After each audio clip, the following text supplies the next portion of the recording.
Bonjour. Alors le thème du jour va être les distractions numériques. Qu'est-ce que c'est que ces choses berbères? On va revenir un peu à l'origine du mot distraction, entre guillemets, se distraire. Déjà, c'est une nécessité. Vous allez me dire non. On peut être concentré 8 heures d'affilée sans regarder une fois par la fenêtre. Non, je crois pas. On a besoin, notre corps a besoin, notre esprit a ce besoin de suspendre temporairement une activité et pour pour décompresser, pour se détendre, se relaxer. Donc on a besoin de distraction de temps en temps, que ça peut être visuel ou sonore. Elle peut être volontaire ou elle peut être subie. Par exemple, les enfants dans la cour à côté, c'est une distraction. C'est pas une agression. Je peux y prêter attention comme je peux être concentré complètement sur le discours que je tiens.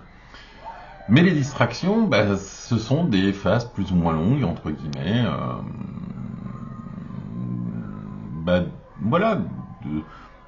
d'événements, de stimuli qui sont là où on ne les attend pas, là où on n'est pas forcément concentré dessus, et notre esprit en a besoin.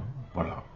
Les distractions numériques sont aussi maintenant font partie du quotidien, puisqu'en fait, avant quand on était enfant et qu'on était un peu distrait, on regardait les nuages, c'est beau, voilà, on regardait par la fenêtre les nuages, on regardait sa voisine, on regardait son voisin, on était curieux, ça déclenchait des activités, des réflexes, des stimuli différents de ce qui était en train de se passer. La concentration, l'écoute, la réflexion, l'écriture ou autre chose.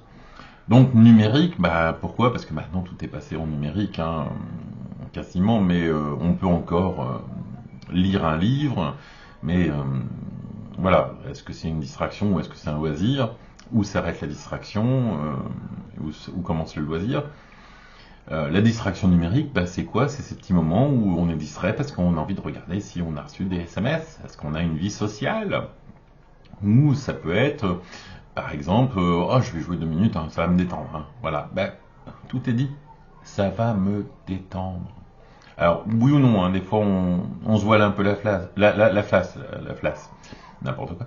On se voile un peu la face parce que finalement, on va faire le jeu sur lequel on est bloqué depuis 8 heures.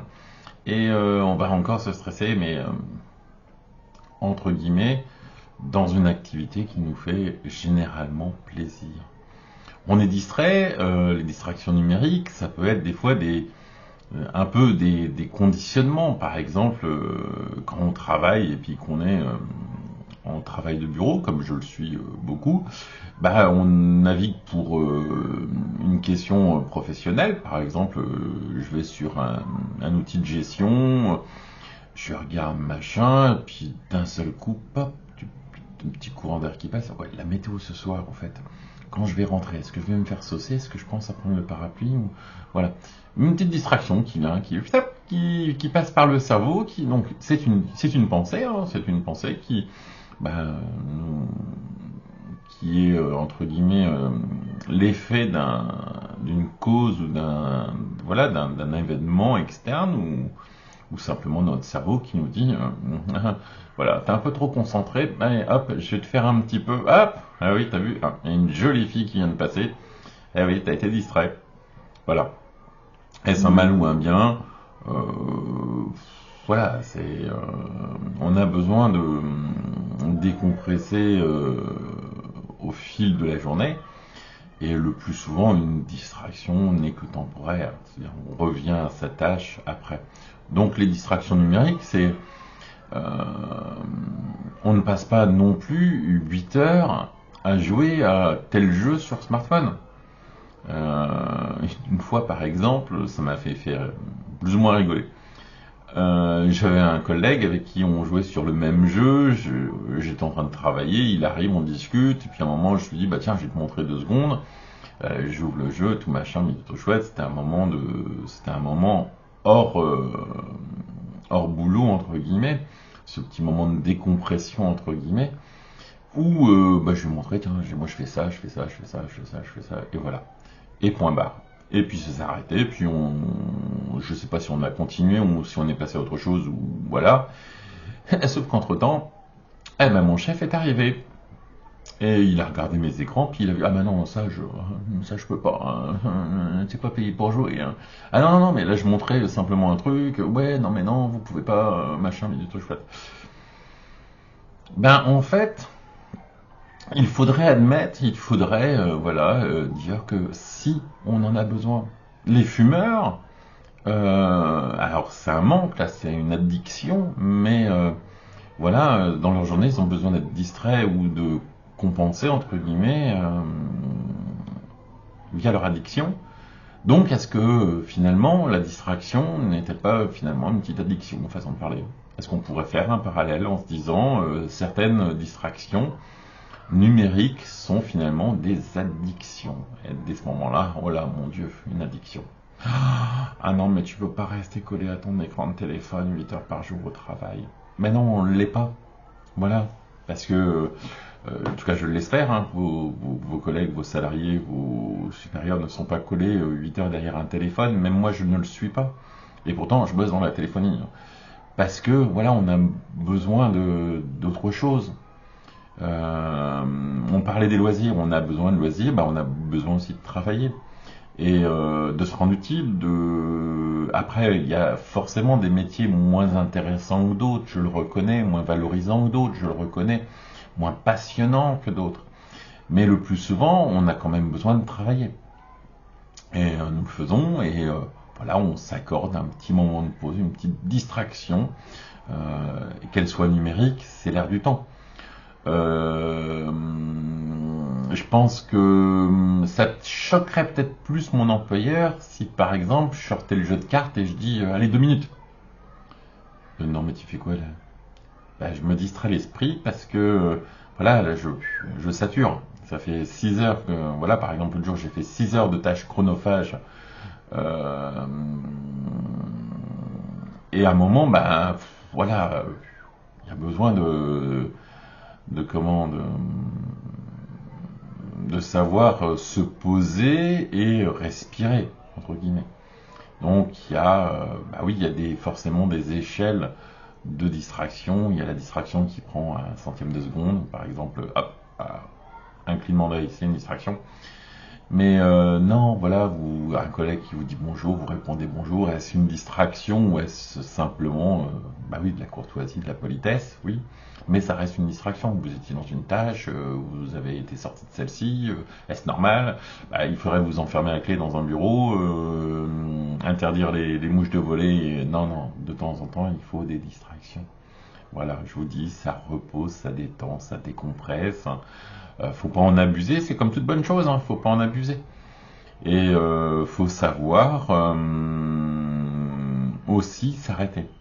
Faut savoir à un moment, par exemple, n'avez-vous jamais fait une formation où d'un seul coup un collègue sort une anecdote et puis ça part en vrille? C'est distrayant, ouais, mais à un moment, faut recadrer, faut repartir. Le sujet, c'est la formation.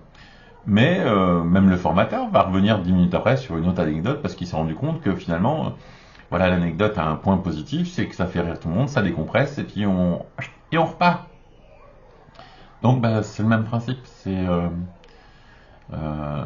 n'est pas une rupture de séquence forcément, parce que tout le monde parle, c'est le nouveau terme à la mode, c'est la rupture de séquence. Oh là là, je suis en train de faire ça, attends, là c'est une rupture de séquence. Je vais être en incapacité de reprendre là où je me suis arrêté. Non mais réfléchissez 2 minutes, hein. Si j'arrête une phrase au mot pause, lecture, je peux reprendre celle-ci. Voilà. C'est pas... après, de temps en temps, on avait une pensée, hop, on nous parle, j'étais en train de penser. Je pense que c'est un manque d'exercice de savoir s'interrompre pour certains. C'est-à-dire que certains sont tellement concentrés, tellement voilà, dans leur, je vais pas dire jusqu'au boutisme de l'action, de la réflexion, de l'écriture, qu'ils en oublient aussi que voilà, ce petit moment est nécessaire. Quand vous marchez et que vous montez une montagne, entre guillemets, que vous marchez dans la montagne, vous vous promenez, ben vous faites des pauses de temps en temps. Parce que des fois, il faut voilà, recharger la machine. Ben, la distraction recharge la machine. Alors après, c'est sûr que si vous faites une sieste de 3 heures, c'est pas forcément le top, hein, parce que si vous aviez prévu de faire le GR, je sais pas combien, en 8 heures et que vous mettiez 5 jours à le faire, bon, vous n'êtes pas forcément gagnant. Si vous n'avez pas forcément prévu de faire des siestes toutes les 20 minutes. De 3 heures les siestes. Hein. Oula, énorme. Donc voilà. Donc en étant raisonnable, bah, une distraction n'est pas nuisible. Une distraction numérique ne l'est pas. Si par exemple, là, au même moment que je vous parle, je regarde le compteur, ou je regarde l'horloge, ou je regarde mes icônes, en quoi cela m'empêche-t-il de continuer et de rester, entre guillemets, aussi concentré sur la question du jour, qui est... Hein, il n'y a pas de question. Ah oui, c'était les distractions numériques.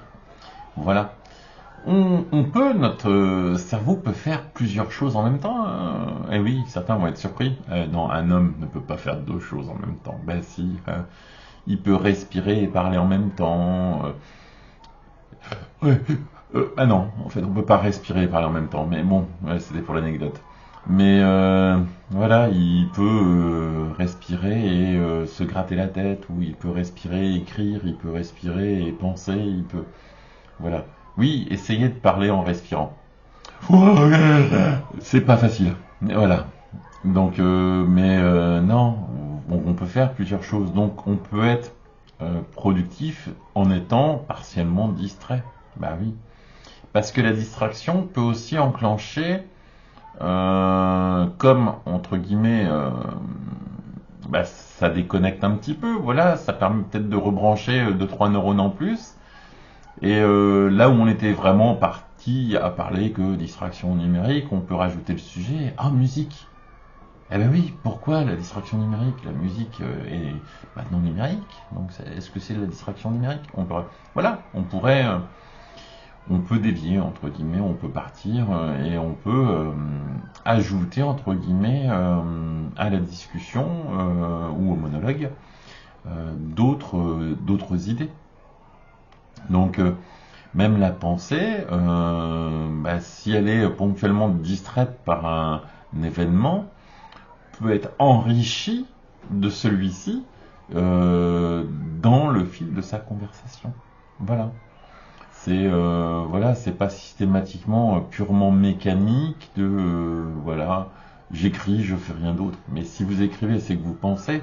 Si vous pensez, bah, la distraction fait partie aussi de la pensée. La pensée n'est pas forcément, c'est peut-être pas un courant continu, la pensée. Est-ce qu'on se pose la question? Est-ce que la pensée, c'est l'assurance d'une information qui part d'un point A et qui arrive à un point B en parfait état sans éventuellement interférence Ben oui, au moment où vous pensez, votre pensée est-elle déjà figée? Ah non, elle évolue.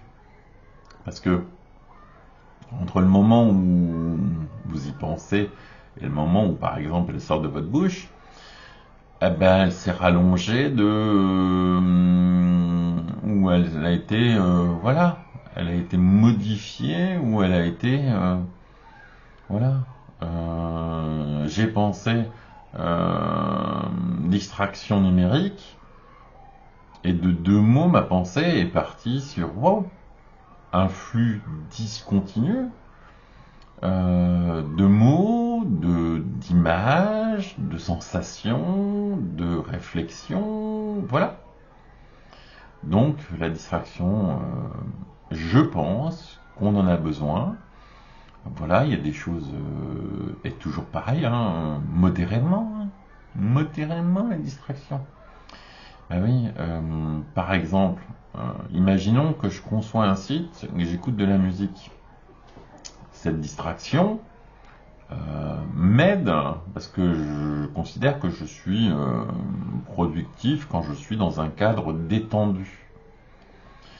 Par contre, si la distraction était de naviguer sur un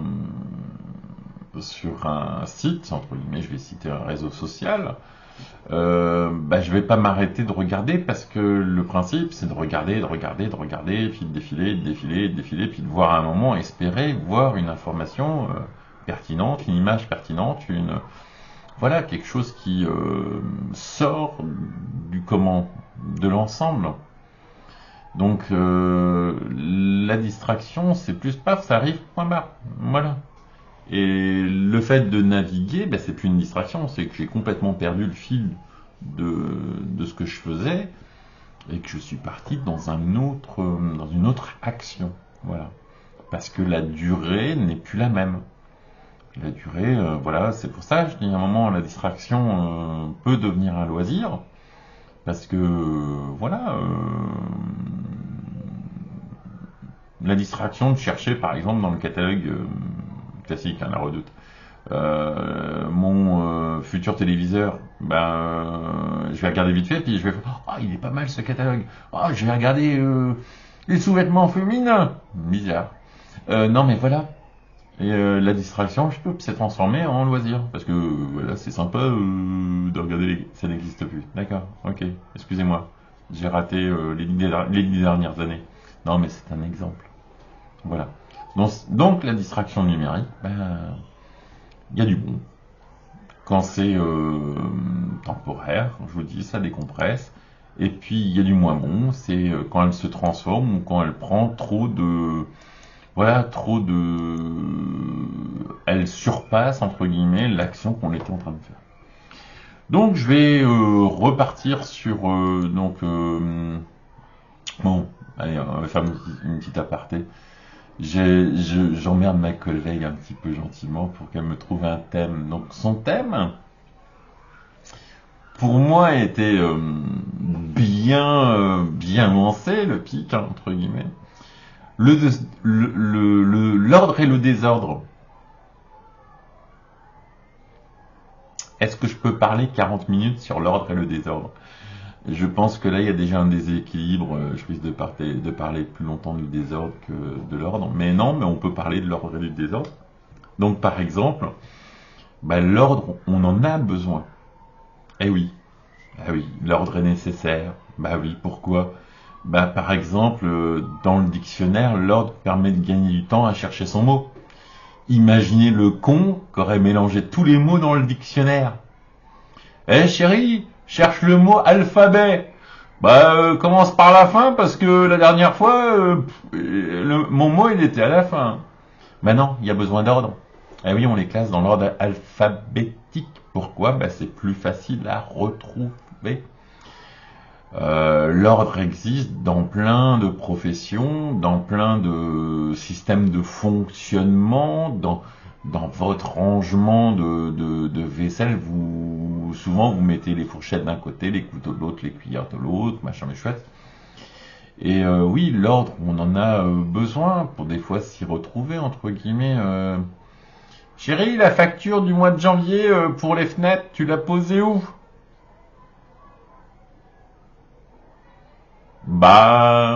Avec les factures du mois de janvier, je les ai rangées.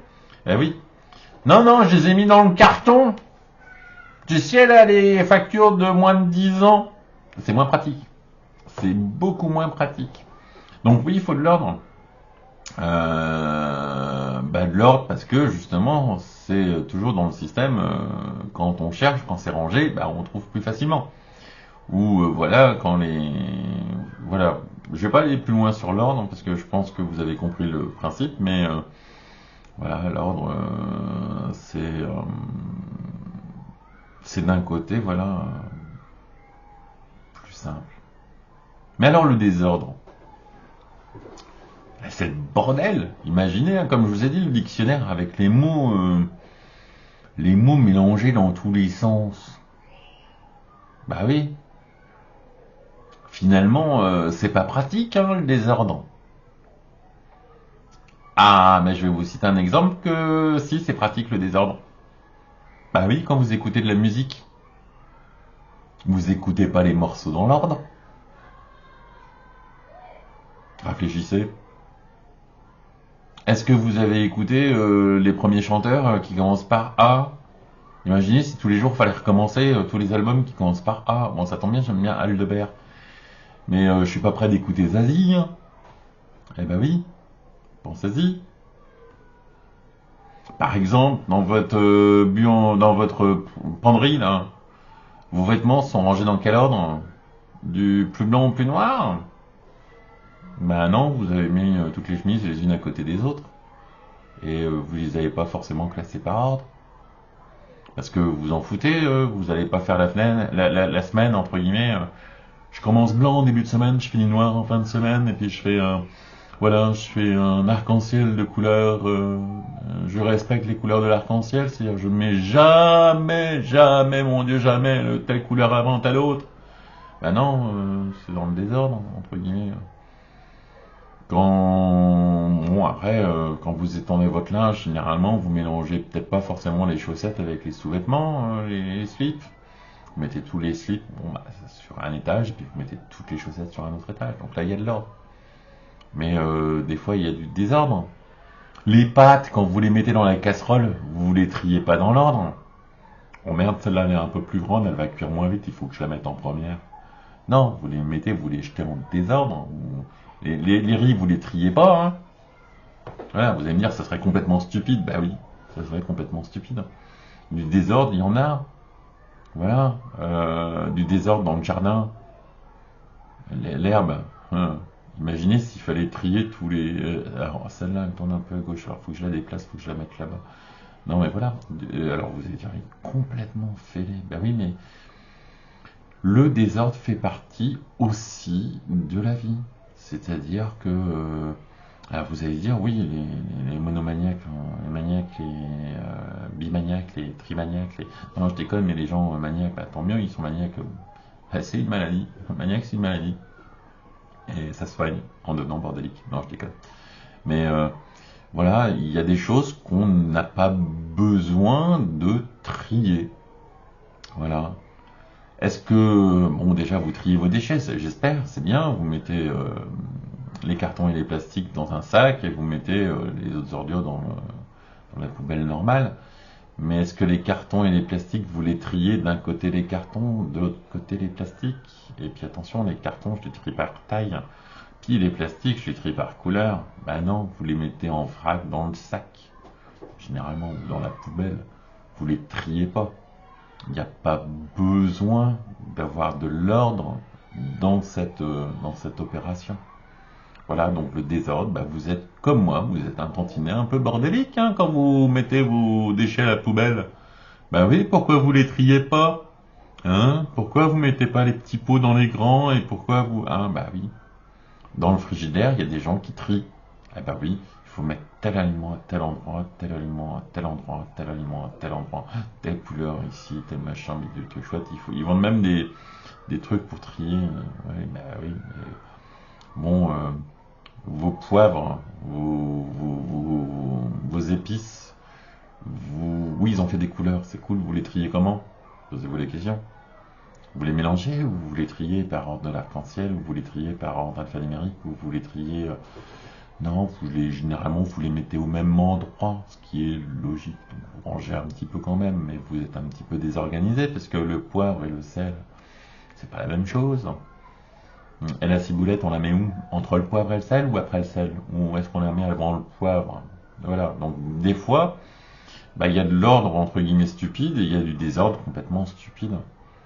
Bah oui, je sais pas, ne pas ranger entre guillemets les choses aux mêmes endroits, c'est vrai que des fois ça peut sembler stupide.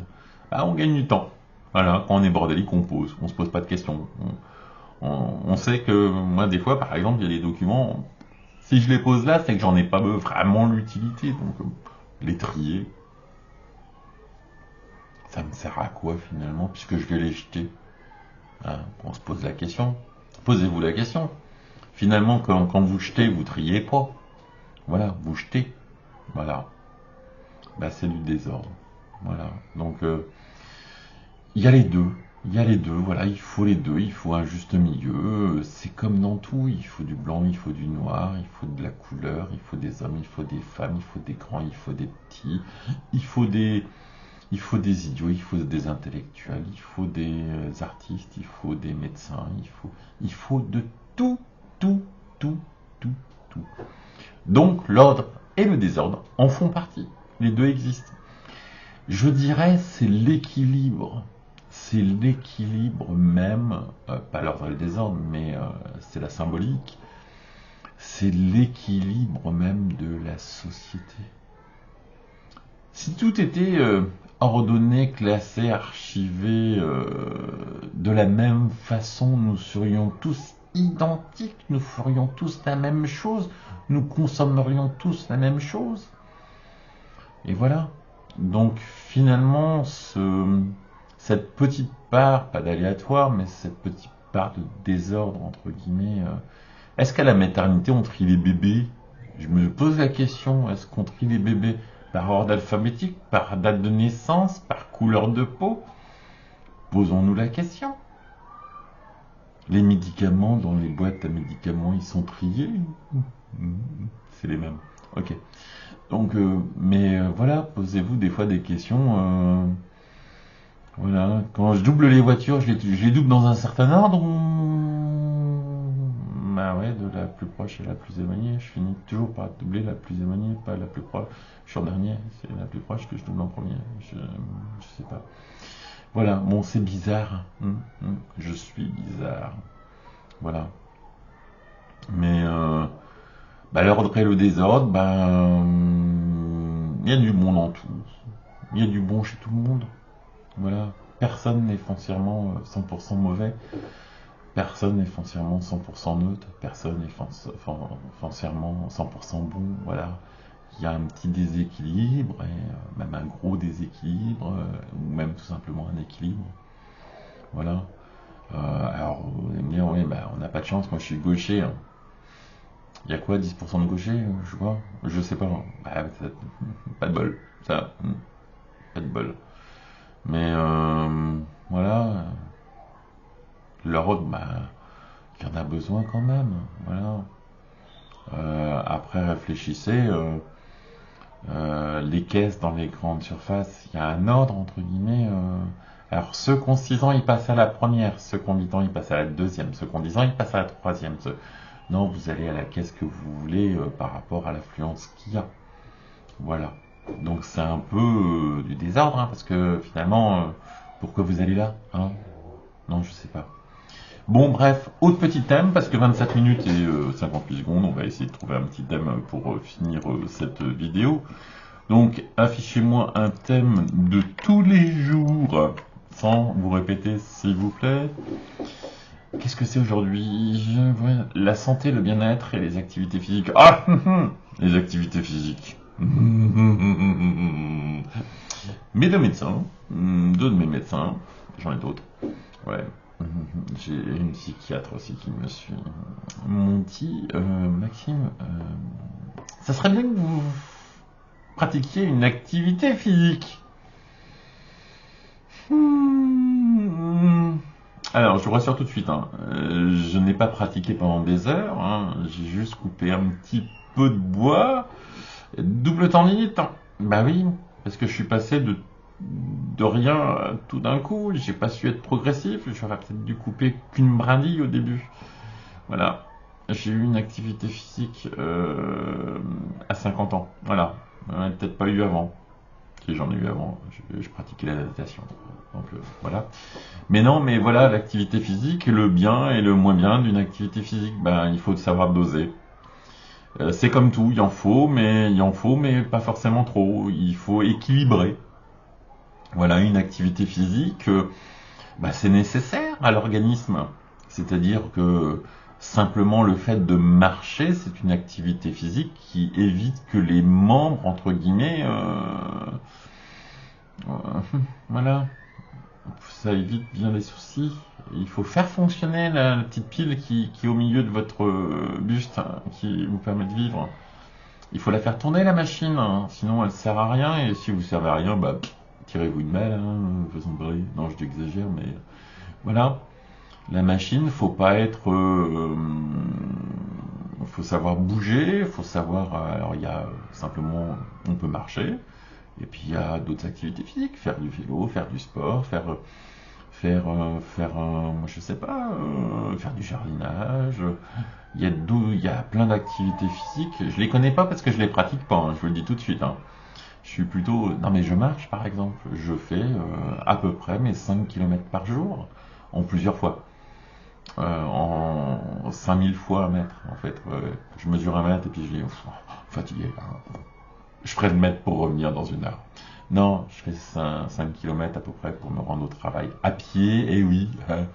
Non, mais il est mazou. Non, je fais 1 km de 150 à peu près. Ben, vous multipliez par 4, je fais 2 allers-retours, ben, ça fait 5 km. C'est une activité physique.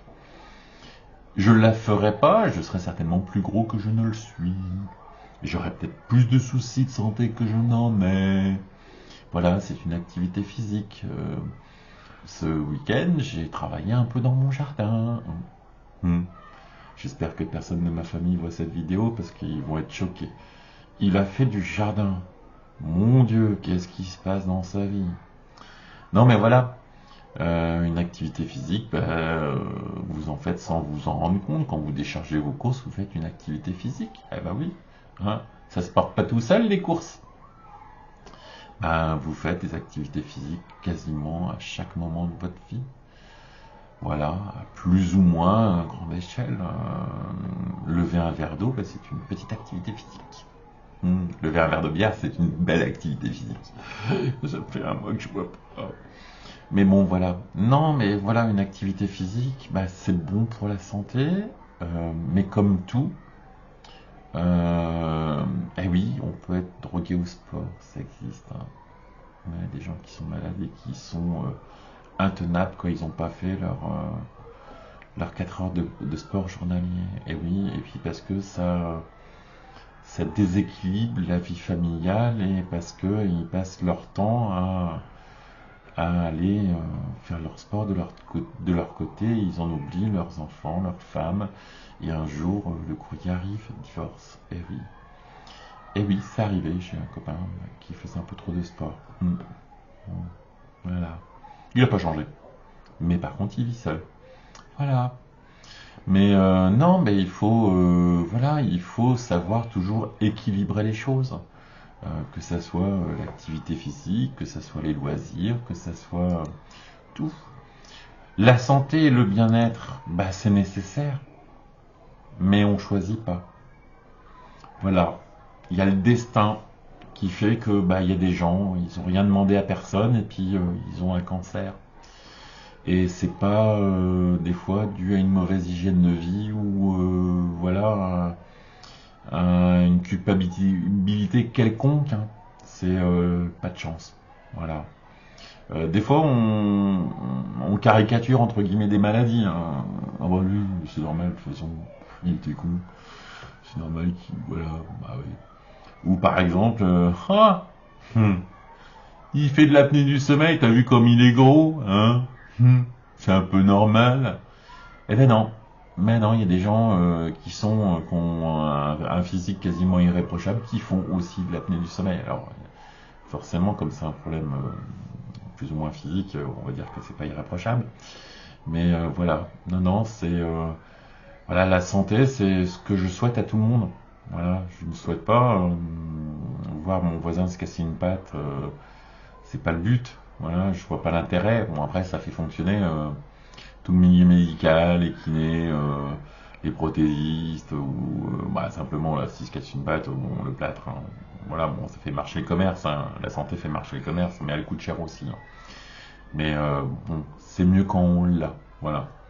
Donc je vous souhaite à tous une bonne santé. C'est, je crois, le premier vœu qu'on souhaite en début d'année, hein. Déjà la santé, hein, c'est ce qu'on dit tous, hein. Voilà, parce que quand t'as pas la santé, c'est galère, hein. T'es en arrêt, bah oui, tu vas pas travailler, tu perds de l'argent, ah oui, et puis donc forcément, ça va pas mieux, hein.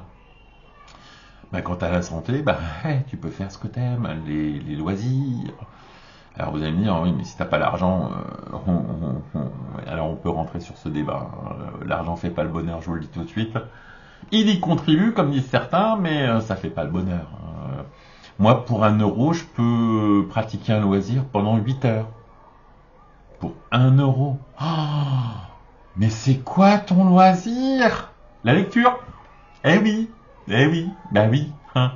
Voilà, vous pouvez acheter un bouquin à 1 euro chez Emmaüs ou dans un vide-grenier et bah, passer 8 heures voilà, dans un imaginaire voilà, et activer votre part de créativité et c'est un loisir comme un autre. Voilà, il y en a avec pas grand-chose, ils font des miracles. Regardez par exemple les gens qui recyclent par exemple les palettes et qui font des meubles avec des palettes. Eh ben, c'est génial. Et voilà, faut pas penser systématiquement qu'un loisir c'est un truc qui coûte 50 euros de l'heure quand même, moi, mon truc, hein, hein, j'ai les moyens. Ben non, un loisir ça peut être aussi un petit truc tout simple, un papier, un crayon, écrire, dessiner, voilà. Voilà, vous avez oublié que quand vous étiez enfant, vous passiez des moments géniaux à imaginer des mondes complètement voilà, inventés et aujourd'hui vous êtes devenus cons puisque vous avez même plus d'imagination, si vous êtes des machines. Voilà. Le seul truc qui vous intéresse, ah, je suis à la mode, j'ai le téléphone qui vaut 1 400 euros. Oui, et alors, hein, voilà, c'est ton loisir, t'es content, t'as un téléphone à 1 400 euros et oui, bah, t'as joué à un jeu, mais je pouvais jouer ou même jouer avec un téléphone à 150 euros. Hein. Voilà, c'est toi qui vois. Alors certes, hein, j'ai un ordinateur de compétition et je peux jouer à des jeux, bah, qu'en fait un ordinateur divisé par deux, ça aurait fait la même chose. Voilà, ça c'est de la stupidité. Voilà, mais je le cache pas, hein, c'est marqué sur mon front. Hein. Lisez bien, IDIOT. Ouais, ouais. Et en plus, je sais l'écrire. Voilà. Donc non, la santé, le bien-être, bah, le bien-être, c'est psychique et physique et voilà, c'est si vous pratiquez, tout est imbriqué. Si vous avez trouvé l'équilibre, généralement, le bien-être et la santé sont là. Vous avez peut-être un membre en moins, vous avez peut-être un plâtre, vous avez peut-être des troubles digestifs, vous avez peut-être des problèmes de vue, mais le plus souvent, on a des remèdes. Le plus souvent. Après, il n'y a pas des remèdes pour tout et j'en suis le premier navré.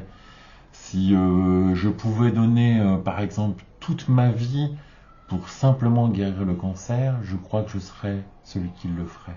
Voilà.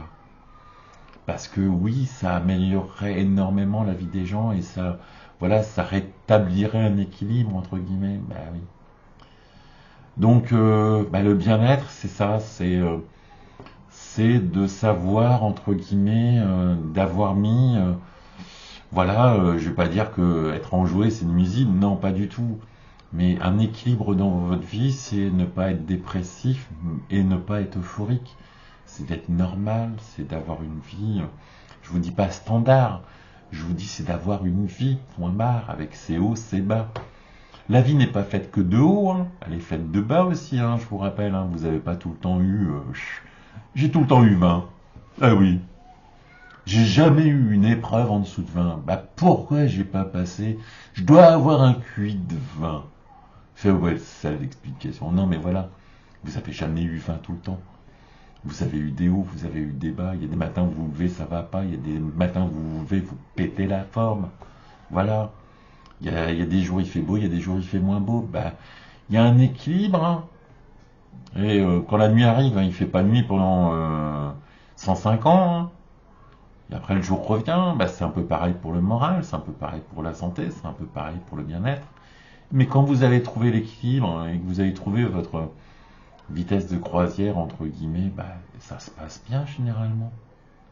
Il y a des gens, par exemple, qui sont heureux. Ils ont donc je caricature le trait hein, parce qu'on peut être heureux avec un homme ou une femme ou avec des animaux ou avec mais par exemple il y a des gens ils sont en couple avec 2 enfants ils sont heureux Il y en a un qui travaille, il y en a un qui travaille pas, mais ils ont trouvé leur équilibre. C'est pas forcément l'homme qui travaille, c'est peut-être la femme qui travaille et l'homme qui est à la maison. Voilà. Il y a, et ils ont trouvé leur équilibre. Je vois pas les gens se morfondre chez eux tout le temps en se disant ben non, les gens vivent. Ils n'ont pas forcément de la richesse que vous envisagez toujours d'avoir. Faut être riche, faut être riche, faut être riche, faut être riche. Ben non, il y a des gens qui ont juste le SMIC et qui vivent très bien et qui s'en plaignent pas. Voilà, qui savent se contenter, qui ont trouvé un équilibre. Voilà. Voilà, alors des fois j'entends, ah oui, la finalité de la vie pour certains, c'est d'être riche. Hmm. Comme je dis souvent, ouais, t'auras un beau cercueil. Oh, ton dernier appart, il va être cool, insonorisé, écolo. Non, même pas, parce que je crois que les plus chers sont pas écolos. Mais voilà, à la fin, ça fera quoi? Bon, après, oui, ah, j'ai des descendants, ils seront riches. Ah, s'ils font pas les cons.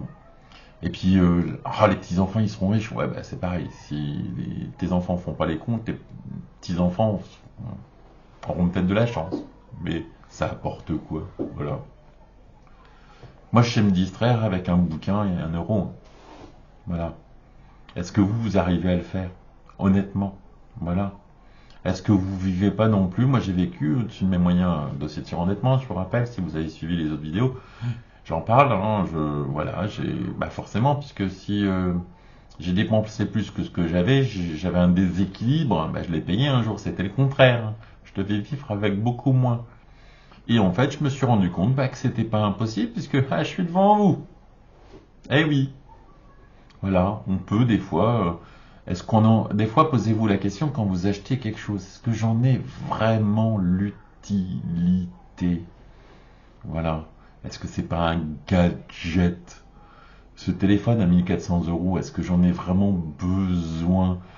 Pour étaler ma richesse devant les copains. Voilà, j'ai ce beau téléphone. Je suis une star. Voilà, bah non, t'es rien du tout. Hein. T'es un être humain, point barre. Et qui est peut-être plus con que la moyenne, en plus. Il y a un déséquilibre chez toi. Comme il y a un déséquilibre chez moi. Non, mais voilà. Euh, tout ça forme un équilibre. Et tout voilà. Et il faut savoir le trouver. Bon, allez. 42 minutes. Mon cœur. Mais voilà. Donc, vous voyez la pensée. Hein, comment de phrases, de thèmes, de questions. Bah, elle est pas forcément courte et comment spontanée. Et, voilà, un jour je vais faire une liste de questions-réponses bête et idiote, parce que je trouve ça bête de proposer des questions fermées entre guillemets. Tiens, allez, on va faire un tour. Proposez-moi une question fermée.